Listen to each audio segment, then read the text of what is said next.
안녕하십니까. 오늘은 북한군에 의해서 연평도나 백령도가 점령이 된다면 과연 수복 가능할까? 이거 한번 말씀드려 볼까 합니다.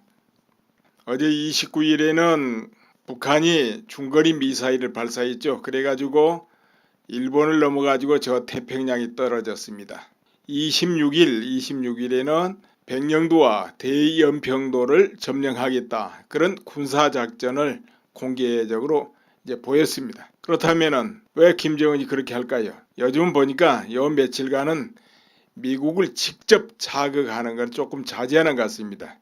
아마 미국하고 북한하고 현재 뒤쪽에서 이런저런 대화를 나누고 있다고 이제 이렇게 봅니다. 어떤 대화를 하든 간에 하고 있다고 봐야 돼요. 그렇게 하는데 대신에 일본과 한국 어느 곳이라도 언제든지 공격할 수 있다. 이런 모습을 이제 보여주고 있습니다. 단거리 미사일도 발사했고 어제 중거리 미사일도 발사했고 그리고 26일 날 백령도, 연평도 등을 공격해서 점령하겠다. 이런 의도를 보여주고 있습니다. 그림을 한번 봅시다. 인천 위로 강화도 그리고 저 위로 연평도가 있고 대연평도, 소연평도입니다. 그 아래가 소연평도입니다. 그리고 쭉 북한 쪽으로 멀리 올라가 가지고 백령도가 있어요. 백령도가 섬이 좀 크죠. 그리고 그 아래 대청도, 소청도 이렇게 돼 있습니다. 네, 그런데 바로 그 건너 20-30km 건너에 뭐가 있습니까?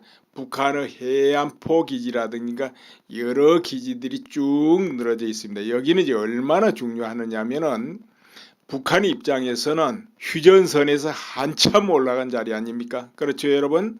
그러니까 결국은 휴전선이 저기까지 연장되어 있다 이렇게 생각하시면 돼요.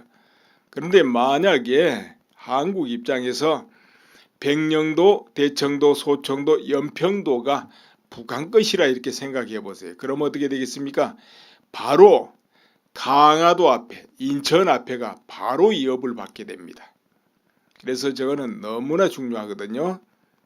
예를 들어 전쟁을 한다 하더라도 지금 휴전선을 뒤로 하고 한참 올라가 있기 때문에 저쪽에서 바로 상륙을 한다든지 하면 북한은 뒤쪽이 열려버리는 겁니다. 네, 이런 구조를 가지고 있어요.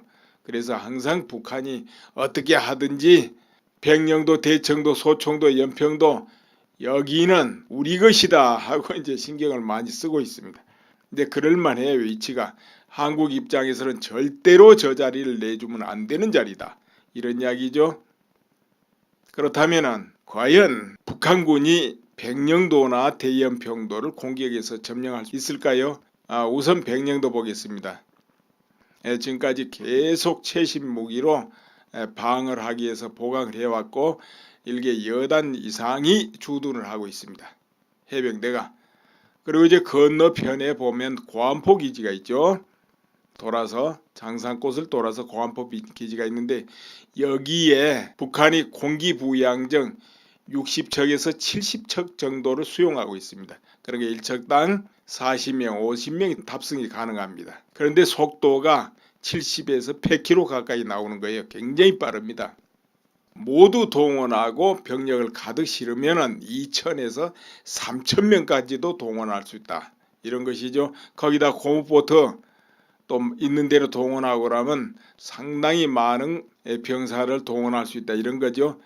이번 사진 한번 보세요. 자, 이거 북한의 특수군 복장들입니다. 예전에 국군들이 입었던 얼룩무늬 옷을 입고 있습니다.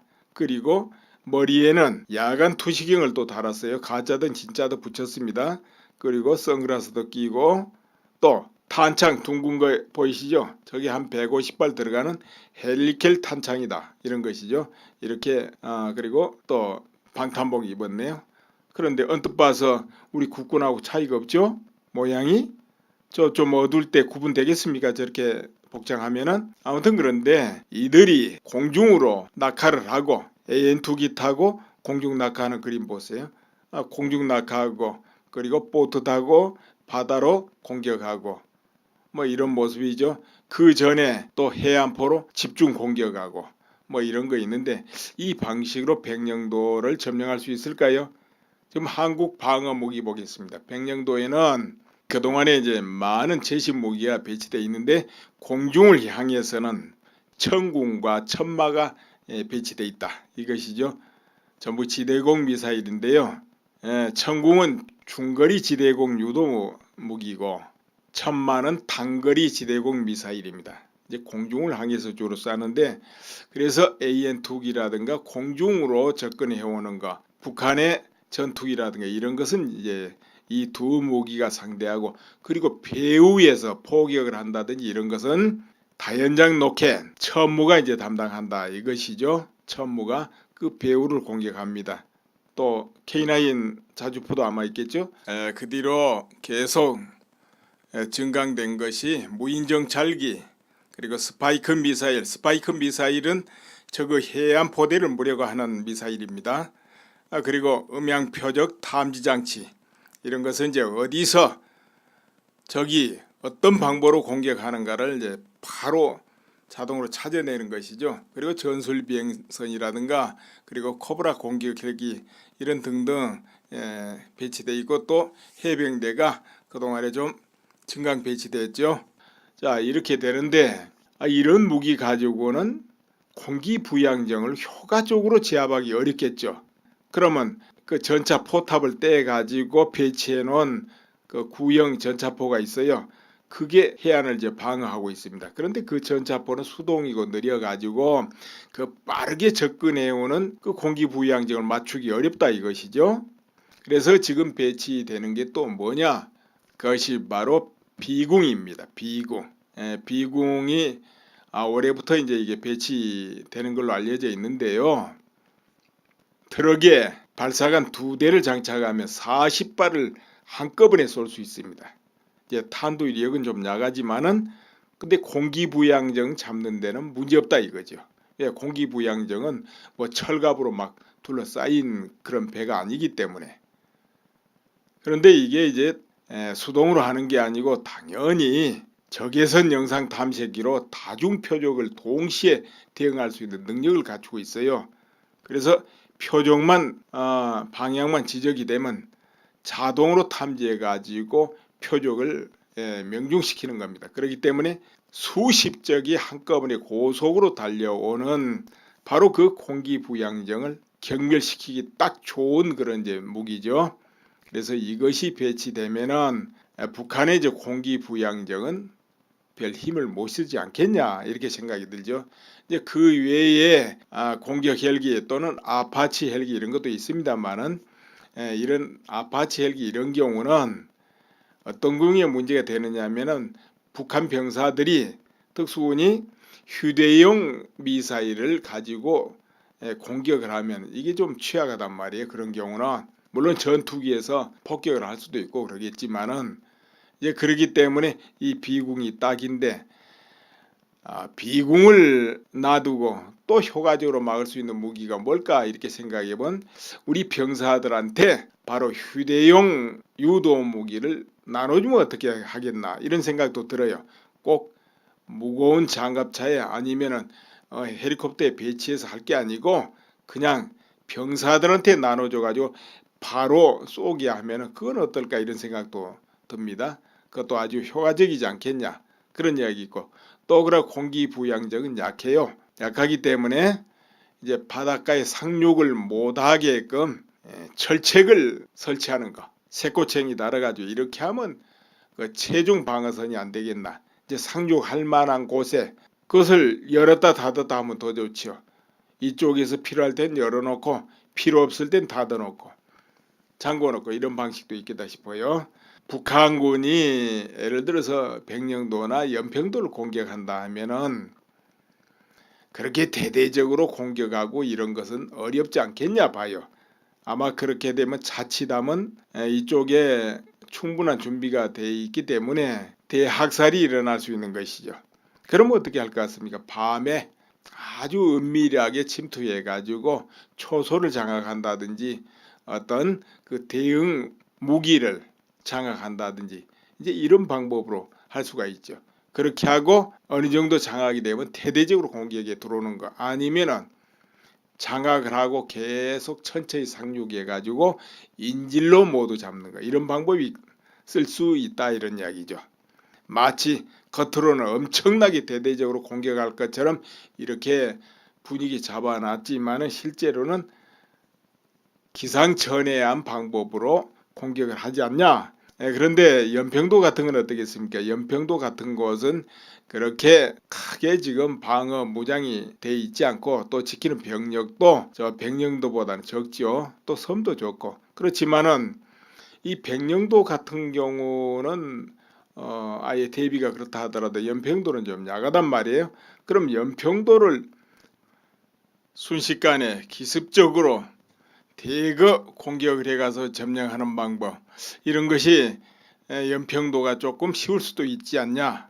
백년도 쪽보다 그런 부분이죠. 그렇게 하거나 뭐 외부로 공격은 안 하고 밤에 야간에 침투가 이제 점령을 한다든지 이런 경우에 그렇게 하고 인질을 잡아버린다. 주민하고 병사들 인질을 잡아버린다. 이럴 수가 있는 것이죠. 그렇다면은 여러분은 어떻게 생각합니까?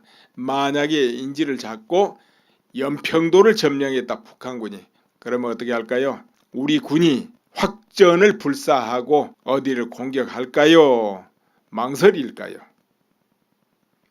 아마 지금 같아서는 망설인 쪽 아닐까? 이쪽에 내 무게를 더 두고 싶어요. 왜 그러냐면은 이런 거 생각해 보세요.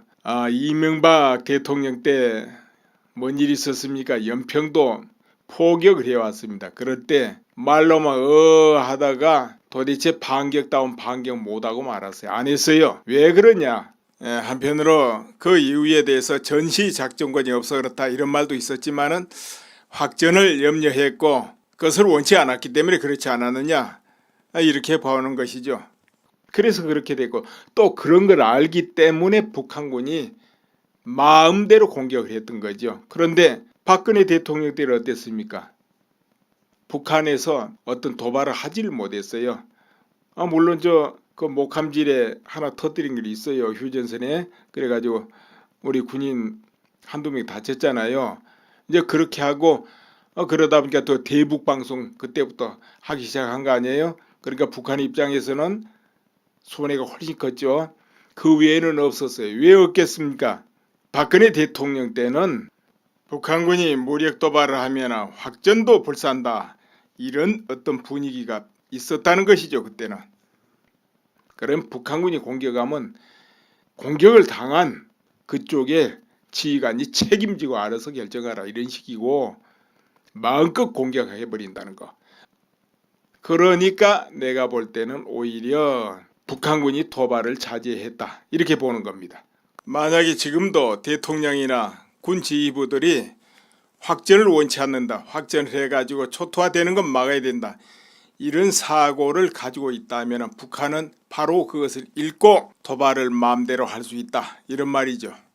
만약 그와 같은 것이 우리 군의 팽배에 있다면 연평도 점령당해도 회복 못합니다. 또 사실은 그 연평도 같은 데가 예를 들어 주민들이 인질로 잡혀있다. 그거 어떻게 공격하겠습니까? 사실은 어렵죠. 그런데 이제 이런 경우는 최소한도 뭐를 보여줘야 되느냐 하면은, 만약에 그런 경우가 있다 하면은 우리 군이 최소한도 개성과 해주까지 점령을 해야 됩니다. 그러니까 개성은 말할 거 없고 이 바닷가 쪽으로 쭉 점령해서 해안 보고 뭐고 다 무력화 시켜버려야 된다는 것이죠. 그렇게 하고 그 섬에 이제 들어온 북한군은 고립시키는 겁니다. 어떻게 하든지 전부 고립시키죠. 고립시키고 그와 같이 들어갈 때 그러면은 북한 입장에서는 뒷문 저 옆으로 서부전선이 열려버리기 때문에 뭐 그때 가서 협상을 하든 배상을 받든 어떻게 할 수가 있죠. 최소한도 그 의지는 보여줘야 된다는 것이죠. 그래야 원천 도발을 막을 수 있다. 또 만약에 점령을 했을 때라도 스스로 손들게 만들 수 있다 이런 것이죠. 그렇지 않고 연평도를 찾겠다, 공격하겠다, 예를 들자면 그런 경우는 안 맞을 거예요. 인질들이 거기 있으니까. 러시아 같으면 그러고도 남지요. 러시아 같으면 뭐 불사하고 공격하겠지만은 우리나라 그거 되겠습니까? 네, 그렇기 때문에 개성을 점령해야 된다는 거죠. 해주하고 그렇게 될 때는. 그러니까 북한군이 서울에 포탄을 떨어뜨린다 하면은 한국군은 어디를 공격해야 될까요? 휴전선이요? 포송 그 자리? 그래 가지고는 그건 안 되죠. 휴전선에 북한군 진지 다 부신들 그건 무슨 의미가 있습니까? 그거 북한 당국은 신경도 안 쓸 겁니다. 그런 거는. 적어도 서울이 포탄 떨어지면 평양에 포탄이 떨어져야 돼요. 눈에는 눈, 이에는 이 정도 돼야지 북한이 도발을 안 한다. 이런 이야기죠. 그건 최소한이 그렇다는 거죠. 그것도 못한다면 그건 정상적인 군대가 아니고 나라가 아니에요. 그렇다면 이런 경우는 어떨까요? 북한이 핵무기가 있고 또 생화학탄을 많이 가지고 있다. 그렇기 때문에 도저히 우리는 확전을 못한다. 좀 전장을 넓힐 수 없다. 그렇게 되면 어떻게 되겠습니까? 그렇다면 연평도 내줘야죠. 방법이 없죠. 예를 들자면 서울이 폭탄이 떨어져도 방법이 없죠. 그냥 참아야죠. 그렇게 싫으면은 거기에 대응할 수 있는 무력을 형성해야죠. 어떤 방식으로든 전술핵을 갖다가 놓든 어떻게 하든 조치를 할 수가 있어야죠. 그렇지도 못하고 저렇지도 못하다. 확전도 못하겠다. 도발하면 당할 수밖에 없는 거죠. 그렇게 되면 도발 마음대로 하게 됩니다. 그리고 우리나라 이 군이 보면 항상 보면 방어 전략 이런 거 입에 다는데 사실은 방어가 3분의 1이면 공격이 3분의 2가 나와야 됩니다. 작전 전략이 그래야 정상이라는 것이죠. 여러분 축구 찰 때 전부 방어 전략만 짜고 있으면 그게 축구입니까 그거? 그렇죠? 예를 하나 들어보겠습니다. 2차 대전 때 프랑스하고 독일 전쟁에서 프랑스가 여지없이 무너지는데요. 그런데 무너지기 직전까지만 해도 유럽에서 육군이 가장 강력한 곳이 바로 프랑스 육군이었습니다.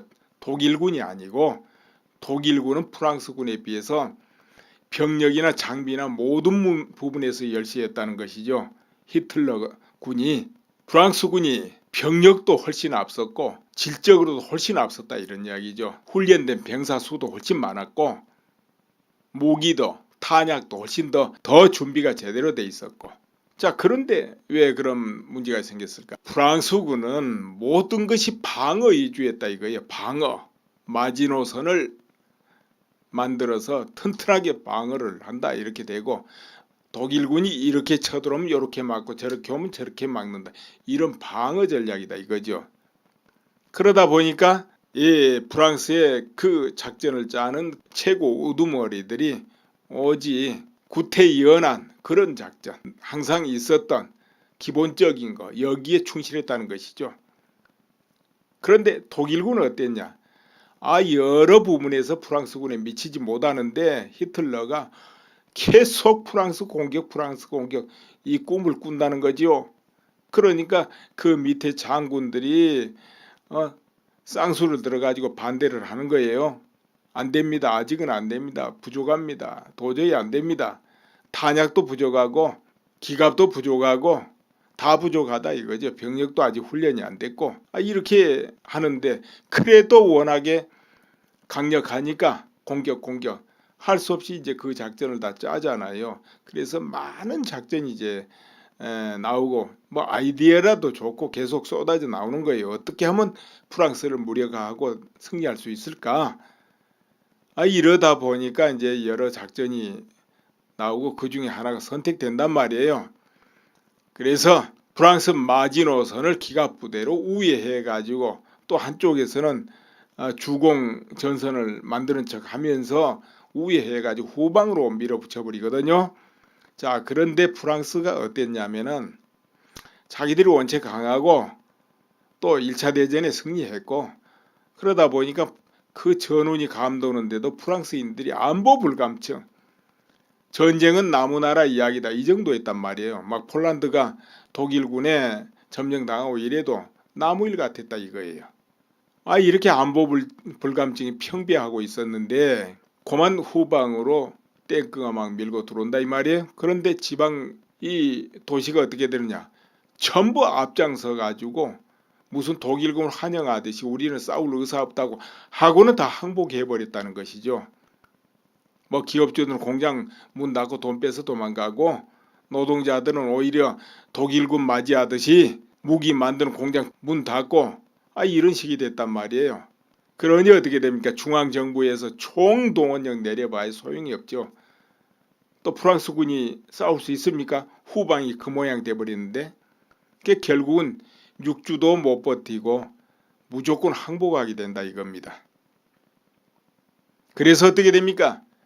2000대가 넘는 그 전차, 또 그리고 수많은 포, 탄약, 물자 몽땅 독일군 소유가 되면서 독일군이 강력해져 버린다 이거죠. 그런 일이 있었어요. 그러니까 방어 이주로 짠다는 것이 허망한 거예요. 이거 공격자는 어떻게 하든지 틈을 후벼 가지고 이 진격해가지고 끝장을 내는데 방어자가 아이고 그래 되겠냐 이 말이야.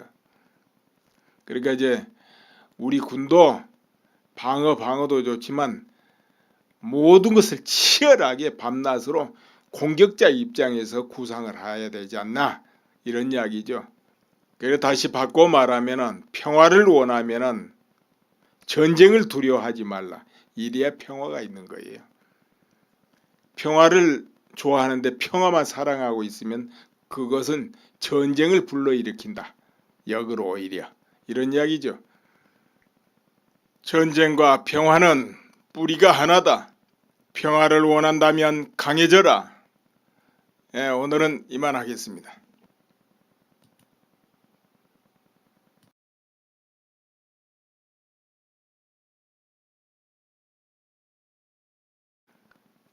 그런데 독일군은 어땠냐?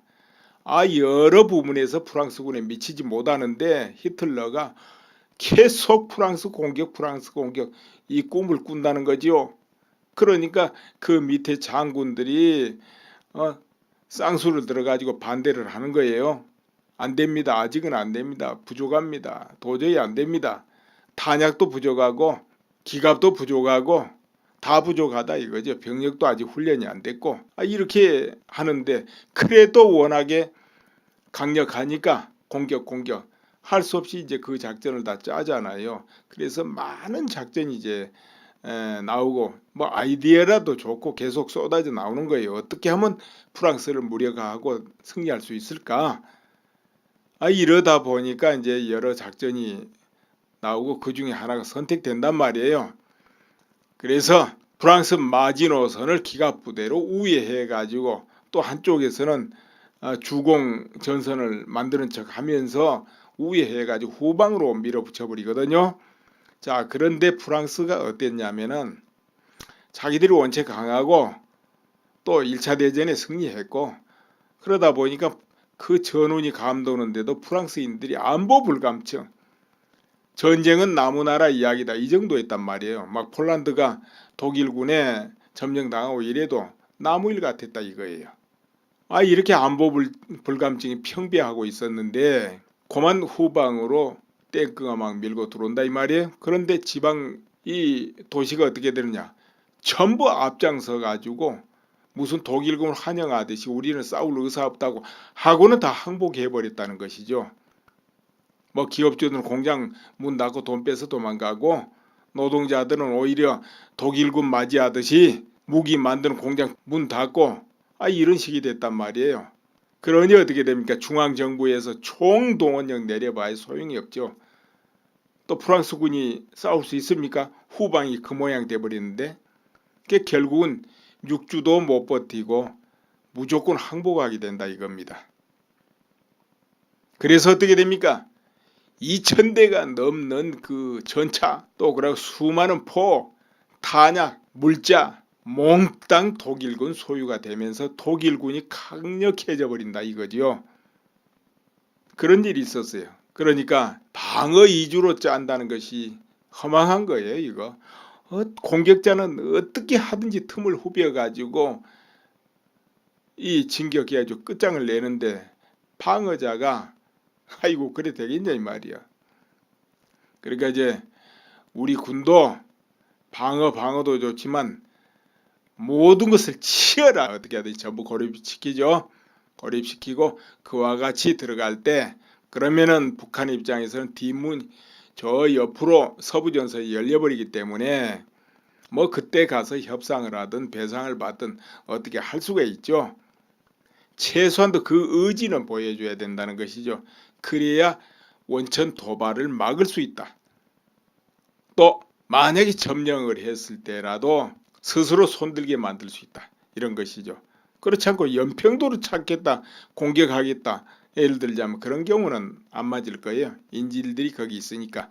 러시아 같으면 그러고도 남지요. 러시아 같으면 뭐 불사하고 공격하겠지만은 우리나라 그거 되겠습니까? 네, 그렇기 때문에 개성을 점령해야 된다는 거죠. 해주하고 그렇게 될 때는. 그러니까 북한군이 서울에 포탄을 떨어뜨린다 하면은 한국군은 어디를 공격해야 될까요? 휴전선이요? 포송 그 자리? 그래 가지고는 그건 안 되죠. 휴전선에 북한군 진지 다 부신들 그건 무슨 의미가 있습니까? 그거 저 북한 당국은 신경도 안 쓸 겁니다. 그런 거는. 적어도 서울이 포탄 떨어지면 평양에 포탄이 떨어져야 돼요. 눈에는 눈, 이에는 이 정도 돼야지 북한이 도발을 안 한다. 이런 이야기죠. 그건 최소한이 그렇다는 거죠. 그것도 못한다면 그건 정상적인 군대가 아니고 나라가 아니에요. 그렇다면 이런 경우는 어떨까요? 북한이 핵무기가 있고 또 생화학탄을 많이 가지고 있다. 그렇기 때문에 도저히 우리는 확전을 못한다. 좀 전장을 넓힐 수 없다. 그렇게 되면 어떻게 되겠습니까? 그렇다면 연평도 내줘야죠. 방법이 없죠. 예를 들자면 서울이 폭탄이 떨어져도 방법이 없죠. 그냥 참아야죠. 그렇게 싫으면은 거기에 대응할 수 있는 무력을 형성해야죠. 어떤 방식으로든 전술핵을 갖다가 놓든 어떻게 하든 조치를 할 수가 있어야죠. 그렇지도 못하고 저렇지도 못하다. 확전도 못하겠다. 도발을 하면 당할 수밖에 없는 거죠. 뭐.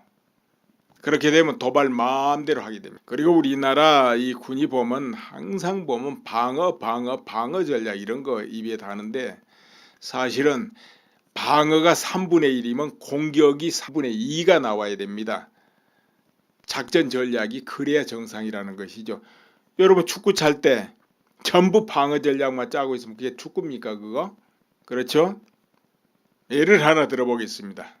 2차 대전 때 프랑스하고 독일 전쟁에서 프랑스가 여지없이 무너지는데요. 그런데 무너지기 직전까지만 해도 유럽에서 육군이 가장 강력한 곳이 바로 프랑스 육군. 이것이 배치되면은 북한의 이제 공기부양정은 별 힘을 못 쓰지 않겠냐 이렇게 생각이 들죠. 이제 그 외에 공격 헬기 또는 아파치 헬기 이런 것도 있습니다만은 이런 아파치 헬기 이런 경우는 어떤 경우에 문제가 되느냐면은 북한 병사들이 특수군이 휴대용 미사일을 가지고 공격을 하면 이게 좀 취약하단 말이에요. 그런 경우는 물론 전투기에서 폭격을 할 수도 있고 그러겠지만은 이제 그러기 때문에 이 비궁이 딱인데 비궁을 놔두고 또 효과적으로 막을 수 있는 무기가 뭘까 이렇게 생각해본 우리 병사들한테 바로 휴대용 유도 무기를 나눠주면 어떻게 하겠나 이런 생각도 들어요. 꼭 무거운 장갑차에 아니면은 헬리콥터에 배치해서 할 게 아니고 그냥 병사들한테 나눠줘 가지고 바로 쏘게 하면은 그건 어떨까 이런 생각도 듭니다. 그것도 아주 효과적이지 않겠냐 그런 이야기 있고 또 그래 공기부양정은 약해요. 약하기 때문에 이제 바닷가에 상륙을 못하게끔 철책을 설치하는 거. 새꼬챙이 달아가지고 이렇게 하면 그 체중 방어선이 안 되겠나. 이제 상륙할 만한 곳에 그것을 열었다 닫았다 하면 더 좋지요. 이쪽에서 필요할 땐 열어놓고 필요 없을 땐 닫아놓고 잠궈놓고 이런 방식도 있겠다 싶어요. 북한군이 예를 들어서 백령도나 연평도를 공격한다 하면은 그렇게 대대적으로 공격하고 이런 것은 어렵지 않겠냐 봐요. 아마 그렇게 되면 자칫하면 이쪽에 충분한 준비가 돼 있기 때문에 대학살이 일어날 수 있는 것이죠. 그럼 어떻게 할 것 같습니까? 밤에 아주 은밀하게 침투해 가지고 초소를 장악한다든지 어떤 그 대응 무기를 장악한다든지 이제 이런 방법으로 할 수가 있죠. 그렇게 하고 어느 정도 장악이 되면 대대적으로 공격에 들어오는 거, 아니면은 장악을 하고 계속 천천히 상륙해 가지고 인질로 모두 잡는 거, 이런 방법이 쓸 수 있다, 이런 이야기죠. 마치 겉으로는 엄청나게 대대적으로 공격할 것처럼 이렇게 분위기 잡아놨지만은 실제로는 기상천외한 방법으로 공격을 하지 않냐. 그런데 연평도 같은 건 어떻겠습니까? 연평도 같은 곳은 그렇게 크게 지금 방어 무장이 돼 있지 않고 또 지키는 병력도 저 백령도보다는 적죠. 또 섬도 좋고. 그렇지만은 이 백령도 같은 경우는 아예 대비가 그렇다 하더라도 연평도는 좀 약하단 말이에요. 그럼 연평도를 순식간에 기습적으로 대거 공격을 해가서 점령하는 방법 하고 어느 정도 장악이 되면 대대적으로 공격에 들어오는 거, 아니면은 장악을 하고 계속 천천히 상륙해 가지고 인질로 모두 잡는 거, 이런 방법이 쓸 수 있다, 이런 이야기죠. 마치 겉으로는 엄청나게 대대적으로 공격할 것처럼 이렇게 분위기 잡아놨지만은 실제로는 기상천외한 방법으로 공격을 하지 않냐. 그런데 연평도 같은 건 어떻겠습니까? 연평도 같은 곳은 그렇게 크게 지금 방어 무장이 돼 있지 않고 또 지키는 병력도 저 백령도보다는 적죠. 또 섬도 좋고. 그렇지만은 이 백령도 같은 경우는 아예 대비가 그렇다 하더라도 연평도는 좀 약하단 말이에요. 그럼 연평도를 순식간에 기습적으로 대거 공격을 해가서 점령하는 방법, 이런 것이 연평도가 조금 쉬울 수도 있지 않냐. 백년도 쪽보다 그런 부분이죠. 그렇게 하거나 뭐 외부로 공격은 안 하고 밤에 야간에 침투가 이제 점령을 한다든지, 이런 경우에 그렇게 하고 인질을 잡아버린다. 주민하고 병사들 인질을 잡아버린다. 이럴 수가 있는 것이죠. 그렇다면은 여러분은 어떻게 생각합니까? 만약에 인질을 잡고 연평도를 점령했다, 북한군이.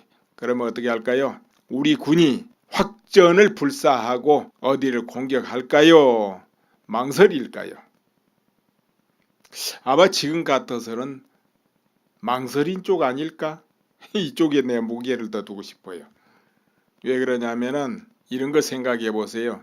이명박 대통령 때 뭔 일이 있었습니까? 연평도 포격을 해왔습니다. 그럴 때 말로만 하다가 도대체 반격다운 반격 못하고 말았어요. 안 했어요. 왜 그러냐? 한편으로 그 이유에 대해서 전시작전권이 없어 그렇다, 이런 말도 있었지만은 확전을 염려했고 그것을 원치 않았기 때문에 그렇지 않았느냐, 이렇게 보는 것이죠.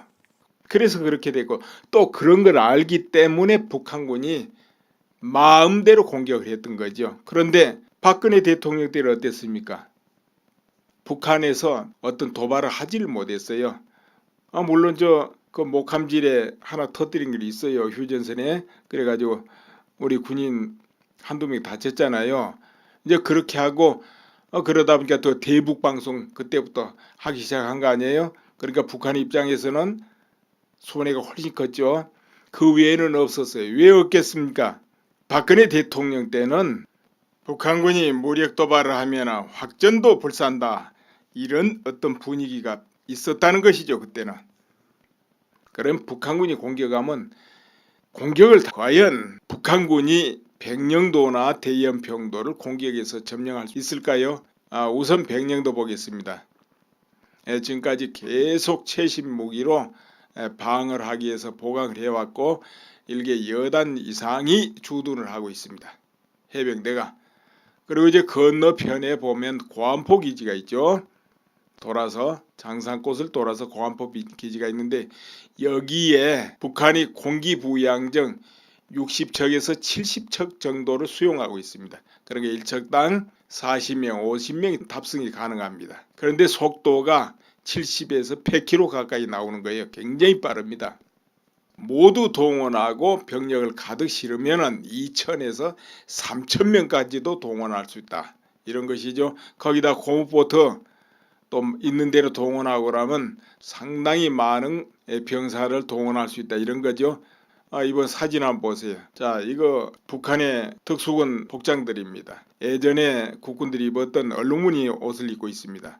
그리고 머리에는 야간 투시경을 또 달았어요. 가짜든 진짜든 붙였습니다. 그리고 선글라스도 끼고 또 탄창 둥근 거 보이시죠? 저게 한 150발 들어가는 헬리켈 탄창이다. 이런 것이죠.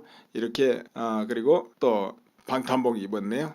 그런데 언뜻 봐서 우리 국군하고 차이가 없죠?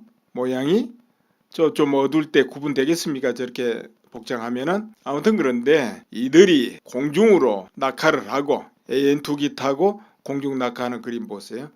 공중 낙하하고 그리고 보트 타고 바다로 공격하고 뭐 이런 모습이죠. 그 전에 또 해안포로 집중 공격하고 뭐 이런 거 있는데 이 방식으로 백령도를 점령할 수 있을까요? 지금 한국 방어 무기 보겠습니다. 백령도에는 그동안에 이제 많은 제식 무기가 배치되어 있는데 공중을 향해서는 천궁과 천마가 배치되어 있다. 이것이죠. 전부 지대공 미사일인데요.